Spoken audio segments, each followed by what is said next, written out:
What's up, everybody, and welcome to episode 32 of the First and Foremost Sports Podcast.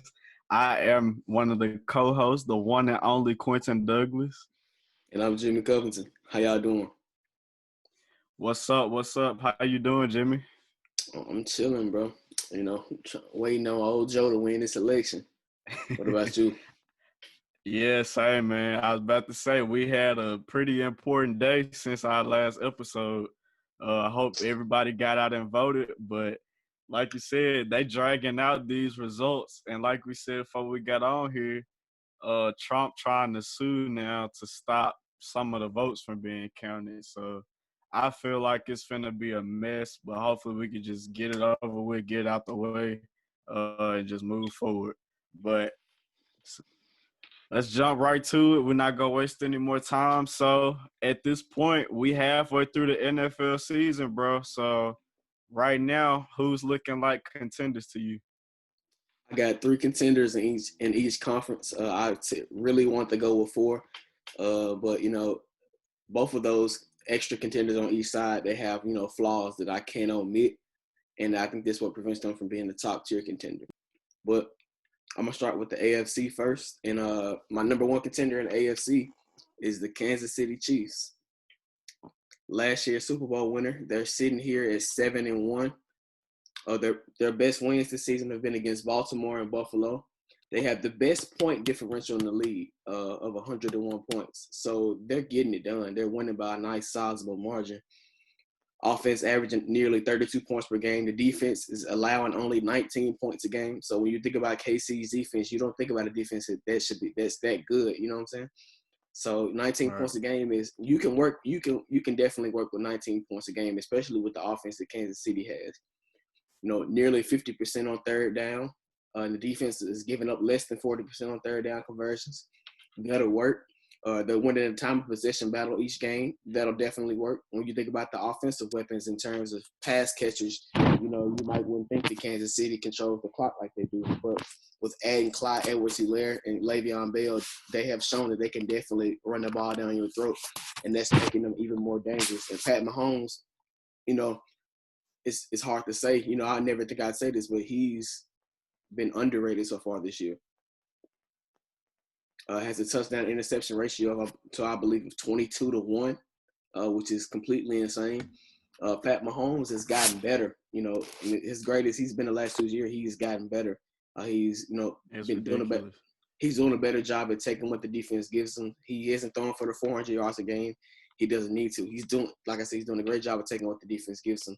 And and he still has that ability to take over a game if he needs to. And they have a +9 turnover ratio. That's definitely great. They have 17 sacks on the year, which isn't that many, but it'll work. And they have forced 14 turnovers so far, so almost 2 a game. So, giving them extra possessions, which led to more points. And, listen, they won a championship last year. They're well on their way again this year. I actually have them as my favorites once again. Their toughest remaining games are at Las Vegas, Tampa, and New Orleans. So that's my number 1 contender there. For Pittsburgh, they're my number 2 contender in the AFC. They're 7-0. Their best wins are against Baltimore and Tennessee, averaging 30 points a game, and the defense is allowing less than 18 points a game.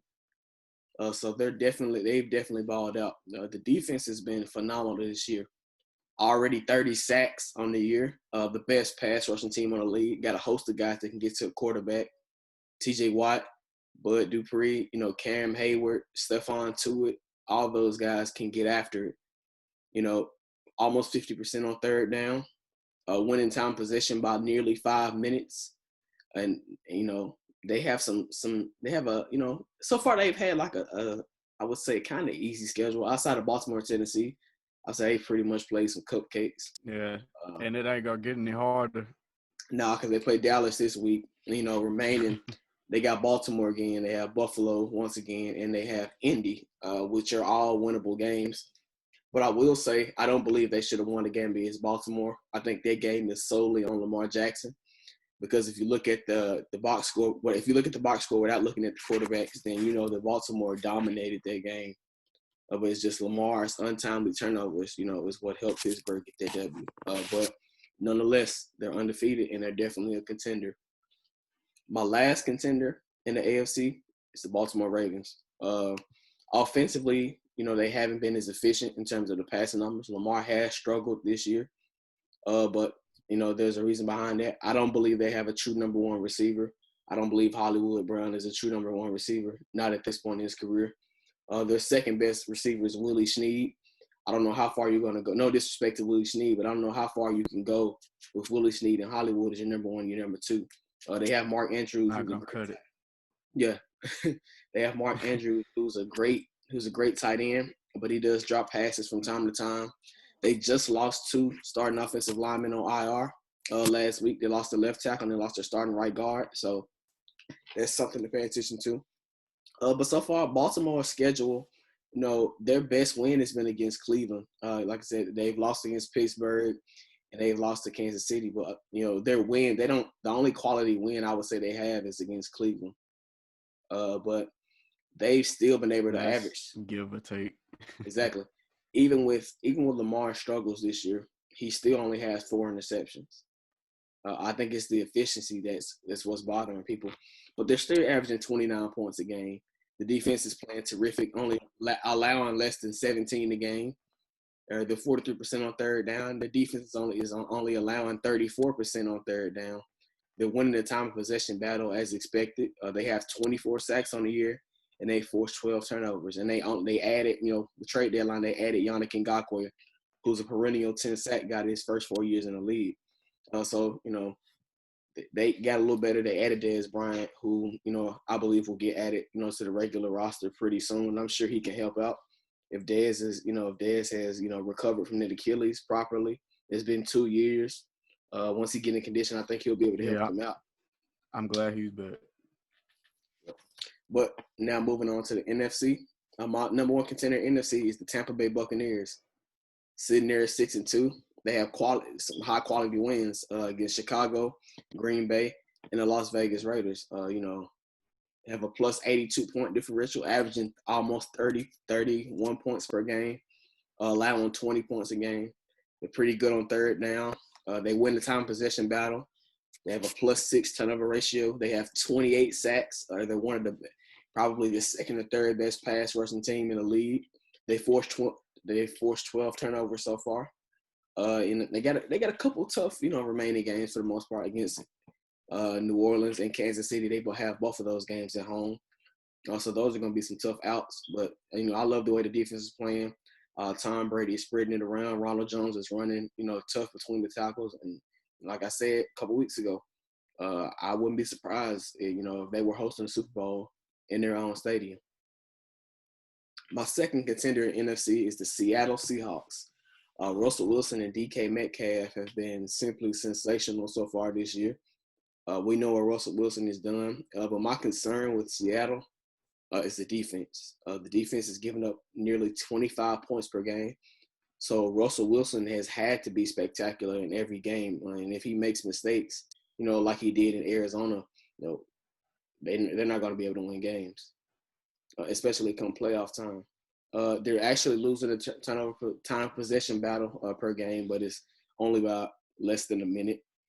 They only have 12 sacks, which is, one thing about, Pete Carroll teams, they've been able to get after the quarterback. Not the greatest, but it's been a lot better than this. They added Carlos Dunlap, who's a serviceable defensive end. He should be able to help them out. But they have been able to force 14 turnovers, which is pretty impressive considering, how many points, how many yards they've given up. Their defense against third down is absolutely terrible.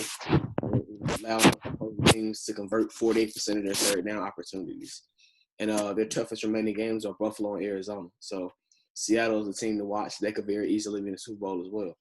And my last contender in the NFC is the Green Bay Packers, sitting at 5-2. Their best win is against New Orleans. They have a plus 32 point differential. 49% on third down, averaging 31 points a game. Winning the time of possession battle by nearly 5 minutes. Aaron Rodgers has been, a revelation this year. He's balled out. He's been a man on a mission. They do have a couple bad losses, against Tampa Bay where they got beat down. And they lost last week, surprisingly. The defense is a problem, like it's been in previous years. And Aaron Rodgers, once again, his greatness is being shown. He's able to cover up some of the warts that their team has. The pass rush hasn't been as great as it was last year. And quite frankly, they don't force any turnovers. They only have 4 forced turnovers in 7 games. So they have some tough games remaining, at Indy versus Chicago and versus Tennessee. Those are all going to be tough games. But those are my contenders from both conferences. Man, I see I'm going to have to school you real quick. Well, for one, I don't have 3 contenders from each conference because I'm going to go and say it now. Baltimore and Green Bay, as it stands now in my book, I don't think they would be in the Super Bowl if it were to happen today. But I do have the Steelers and Chiefs, and I also agree with the Bucks and Seahawks. So I'm gonna just cut to it. I don't want to repeat a lot of what you said, but Pittsburgh, like you said, 7-0. The thing I think I like about them is they've shown that they can get ugly wins. Against Tennessee, they nearly blew a 20-point lead. They had this game against Baltimore. Baltimore outgained them by over 200 plus yards. And Pittsburgh still found a way to create turnovers and squeak out that win. And then you have to look at the foundation. They got a coach, a good head coach, and Mike Tomlin. They had a quarterback who's won Super Bowls before and a veteran. And they got an elite defense that can get after quarterbacks and create turnovers. In my opinion, second, I think the Kansas City Chiefs are arguably the most complete team in football right now. Of course, we know what their offense brings to the table. Like you said, Patrick Mahomes, the best player of football right now. He can make any throw you ask him to any part of the field. But the underrated part of their team is since week 12 of last year, they've had a top 5 NFL defense. And of course, we remember how solid they were down the stretch in the playoffs last year. But even this year, the Chiefs have the 3rd best defense in football right now. So I definitely think that's something that can't be ignored. But like I said with Pittsburgh, it's going to be a battle between them and the Chiefs for who gets that 1 seed in the AFC because that's going to be huge down the stretch. Now going to the NFC side, of course, right now I got the best team being the Bucks. Tom Brady shown he hasn't gone anywhere since week 2. He's thrown 18 touchdowns and 2 interceptions, which is only second. Right, it's nasty. That's only second to Patrick Mahomes. That's ridiculous. And you have to remember too, he hasn't even had all of his weapons healthy so far this year. Because, I mean, O.J. Howard, he's hurt. Chris Godwin's been battling injuries. So this AB edition, people are saying, they pretty much got a super team, but he hasn't been able to keep players on the field around him. So just the fact that they've still been winning ball games seamlessly is a big hats off to Tom Brady. And that defense is balling too. In my opinion, they're easily the best defense in the NFC. Like you said, we saw what they did to Green Bay. And I think they could easily do that same thing to Seattle, given that suspect offensive line they got. Which brings me to my second contending team, Seattle, which I will say I'm not the biggest fan of Seattle as a team because with them, everything starts and ends with Russ. And all it takes is him having one off game in the playoffs, and they going home. But the good thing about the Seahawks, they can actually get better because, of course, Jamal Adams has been hurt most of the year. They added Carlos Dunlap, like you said, which was a pretty good addition. And I mean, he's basically been playing with guys off the street at running back. So once those guys get healthy too, that'll add another dimension of that offense. Because Chris Carson is a good running back. But looking at it collectively, I gotta give credit to DK, Tyler Lockett, and those guys because they're probably the best group of weapons that Russ has had his entire time he's been in Seattle. But like we both said, I just really don't know about their defense. They did show good signs against San Francisco, but we were playing without our number one corner. Or now let me look at offense. We were playing without our number one receiver. Jimmy G went out with an ankle injury. George Kittle went out. Raheem Mostert been out. Tevin Coleman went out with a knee injury. And we still had 27 points. So, I mean, they look solid, but like I said, they're still going to be their Achilles heel come playoff time. So if I had to pick right now, I'd say Super Bowls, Tampa Bay and Kansas City. What you think? Um, that's about right. I would say that too so far. Unless Yeah. I don't believe Pittsburgh could beat Kansas City. I mean, No, especially if they got to go through Kansas City. I know the way to beat Kansas City is to get pressure on Pat Mahomes, but them cornerbacks and safeties not matching up. I mean, let's keep it real. Them linebackers, they not matching up. Let's keep it real here. And I mean, to be honest with you, Pittsburgh's offense hasn't been spectacular, to be completely honest with you. I mean, And they don't have a running game either. James Conner's been, okay. But Ben Roethlisberger has, like I said, if you look at last game, Ben Roethlisberger was not good until late. Nope. And even versus Tennessee, if you look at how they played in the first half of their game, in the second half of their game, it's not something you want to see from a title contender. But it's not gonna cut it. Nah. But like I said, I got KC winning it all. No doubt. All right. So I mean, another important day that just passed, the NFL trade deadline. We thought it was gonna be some fireworks, but I mean, for the most part, really wasn't too much going on. But from the moves that did happen, what were some of your biggest takeaways from the trade deadline? Oh, well, first I want to say that I think, the reason that it's a couple of reasons why I feel like, the trade deadline wasn't as spectacular. And first I want to say because of COVID and, testing and travel and all that stuff. And secondly is because, due to COVID, next year's salary cap is projected to go down. So I think that also, and it also scares some teams away.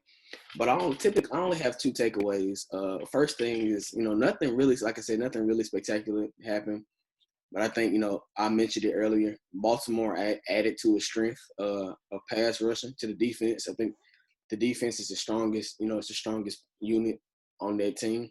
They added Yannick Ngakoue from the Minnesota Vikings for a 2021 third round pick and the 2022 fifth round pick, which is basically nothing to get for that guy. So far in the year, he has 5 sacks, 5 tackles for a loss, 7 quarterback hits, and he has 2 forced fumbles. And keep in mind, last game, he played very few snaps last game. So you basically looking at them numbers in 6 games. So basically on pace for over 10 sacks again, over 10 forced fumbles. And he's a perennial 10 sack and 10 tackle for a loss guy. And this is what he's been his first 4 seasons. And he's going to take the ball away. He's going to force, at least by 3 or 4 fumbles each year. So, adding the pass rusher to a conference with Patrick Mahomes and Big Ben, getting after the pass after the quarterback is going to be key.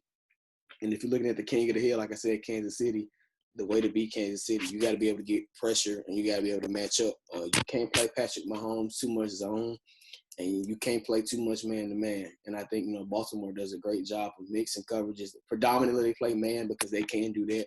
But I do feel they have the versatility to play some zone, too, and switch it up. So adding, Yannick Ngakoue, I think, was the best move out of the few moves that were made.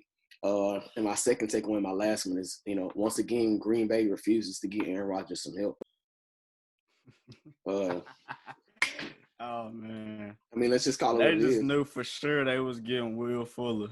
I mean, let's just call it what it is. They refuse to make moves, big moves in free agency. Their last draft, this past draft was extremely terrible. They drafted a bunch of guys who virtually contributed nothing to the cause, which I don't understand. It's not like Aaron Rodgers is 43; he's 36. He still has some, as you can see. He turned back the clock a little bit. He's been balling out. This is the best I've seen Aaron Rodgers since the 2011 MVP season, statistically. And you think about it, even Devontae Adams missed a couple games, and they won the games that Devontae Adams missed. They still was able to win those games.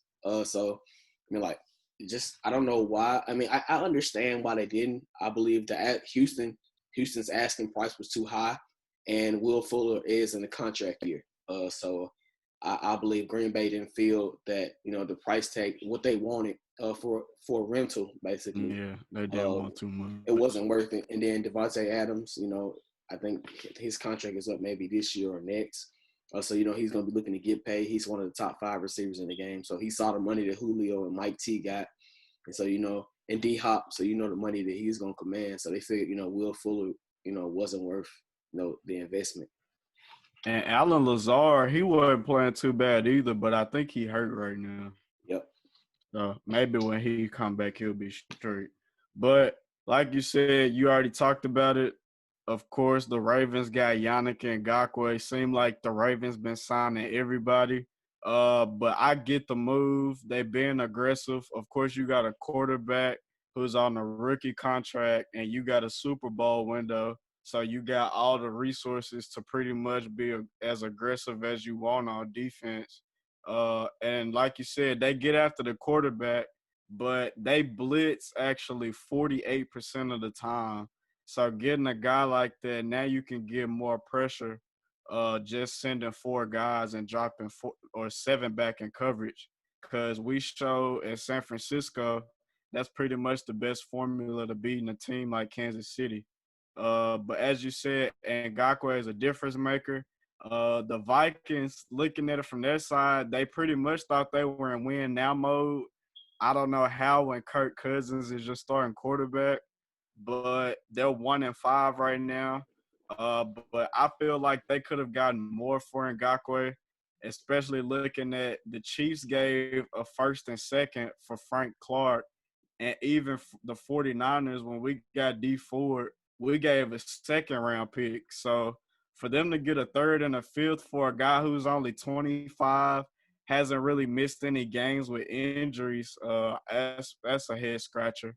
Another one I have to talk about, Quan Alexander, of course, went from San Francisco to New Orleans for Kiko Alonso on the 5th round pick. It's a low risk, high reward move for the Saints. He's an athletic 3-down veteran linebacker. He definitely brought a spark to our linebacker room. But the biggest things for him is just staying healthy. And I know especially this year he was having issues with missing tackles. But like you said, it makes sense on our side too with saving cap room. We don't know how that's going to look next year. And then, too, it allows us to make Dre Greenlaw a full-time starter now, since we pretty much primarily play 2 linebackers anyway. Uh, but Quan Alexander made $23 million, and he missed like half the games he played with us. And then the last move, the Titans upgraded their secondary and got Desmond King for a 6th-round pick. The Titans secondary has been terrible this year, especially at slot. I looked at, they've allowed 757 yards to slot receivers this year. And that's 6th most in the NFL. And of course, that's notable considering they lost Logan Ryan in the offseason but didn't re-sign him. And then, of course, Adoree Jackson's been battling injuries. And Christian Fulton, he's a rookie, so of course he's had his growing pains. But of course, they're hoping that move will help with their pass rush. And then looking from the Chargers side, they're 2-5, so they didn't really have a need for him. He'd only play like half their defensive snaps this year anyway. And 2, they gave a lot of money to Chris Harris this offseason. But those are pretty much just my biggest takeaways from trade deadline. But last but not least, we got our Give Him His Roses section or segment. So, Jimmy, who are you giving your roses to this week? For week 3, I'm going one of the most entertaining and electric receivers of the 2000s. I'm going with Chad Johnson, aka Chad Ochocinco. Listen, the man simply should be in the Hall of Fame. He is the modern day NFL receiver. He was a trendsetter, and he's one of the best entertainers of the 2000s. He had, in only 11 seasons, had 766 receptions, over 11,000 yards, 67 touchdowns. He was a 6-time Pro Bowler, 3-time first team All Pro, 1-time second team All Pro. He had 6 straight seasons of 1,100 plus yards. He had 7 1,000-yard seasons. And if you think about some of the receivers that played during that, some of the great receivers that played during that time, you had Randy Moss, T.O., Reggie Wayne, Marvin Harrison, Derek Mason, Torrey Holt, Hines Ward, Isaac Bruce, Steve Smith, Larry Fitzgerald, and Andre Johnson. Those were all some of the receivers that he had to compete with during that time. And he was still able to rack up some great accolades. Being a 4-time All-Pro is not a laughing achievement. And being a 6-time Pro Bowler is not a laughing achievement. If you think about it, he played with some terrible Cincinnati Bengals teams. He only played in 4 playoff games. So, that as a receiver, you can only do so much. But one thing about Chad, he did his job at arguably the highest level that you could have done it at during that time. He has more receiving touchdowns than Michael Irvin, who's in the Hall of Fame. So, why is Chad out in the Hall of Fame? And I think if you think about it, I think it's the same thing they did to T.O., the same thing they did to Randy Moss. Politics, as they would say, people would say politics. Some of the things he did on the field, they didn't like. He got fined a lot of money, which I felt like was ridiculous. Most of the fines he received was ridiculous. But he added, an element of fun to the game that fans basically, fans go to play good, paid to go watch good football, but they also come to see some entertainment. And I think he was arguably the greatest entertainer of the 2000s. Hey, I can't disagree with that one. Ocho was definitely one of my favorite childhood receivers growing up. But this week, I went with a guy who is currently in the NFL, and I feel this dude has been disrespected by his own team. But I'm going with Aaron Jones of the Green Bay Packers, the running back. Like I said, I mean, this dude's been disrespected by his own team. I know so far this year, right now he has 389 rushing yards, 5 touchdowns, and he's still averaging 5 yards a carry. But last year, of course, the Packers went 13-3. This guy had over 1,000 rushing yards and 16 touchdowns. And I mean, for the majority of last year, they pretty much leaned on him to be the primary source of their offense because Aaron Rodgers wasn't playing the way he's playing right now last year. And I mean, even right now, Aaron Jones is the guy who consistently moves the chains for their offense. And at times, I think his efficiency as a producer takes a hit because he's being overused, which once again goes to the issue at receiver, not having that additional receiving threat puts more on the running back because he's also a threat in the passing games. Uh, and then looking at it, they used the 2nd-round pick on A.J. Dillon. Why, when you got Aaron Jones and you had Jamal Williams as his backup guy? I mean, I don't get it. In my opinion, Aaron Jones a top 10 running back, and you could even argue based on his value to that offense that he's top 5. But I feel like a guy who doesn't get talked about enough is Aaron Jones of the Packers. But did you have anything else to add, bro? Oh no, I just want to say, y'all be safe. Trump supporters, uh, they're talking about getting rowdy. So y'all be safe, protect yourselves. Uh, that's all. All right. Well, that's about all I got to. That'll do it for this episode. Appreciate y'all for supporting us as always. Uh, be sure to go follow us on Facebook. You can like our page. Follow us on Twitter. Follow us on Instagram. Continue to share our podcast. And we signing out. I'm Quinn Douglas. And I'm Jimmie Covington. Thank y'all. All right. Appreciate y'all. Deuces.